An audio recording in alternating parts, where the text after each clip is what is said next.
ಕಷ್ಟ ಸುಖ ತನ್ನಲೇ ಇಟ್ಟು ಭೂಮಿಲಿ ನಿಂತನು.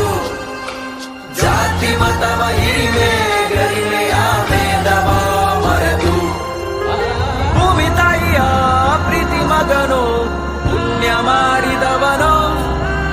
ಹಸಿದವರ ದಣಿ ನೀಗಿಸೋ ದೇವರೂಪ ಇವನು ಇವನು. ಅನ್ನದಾತ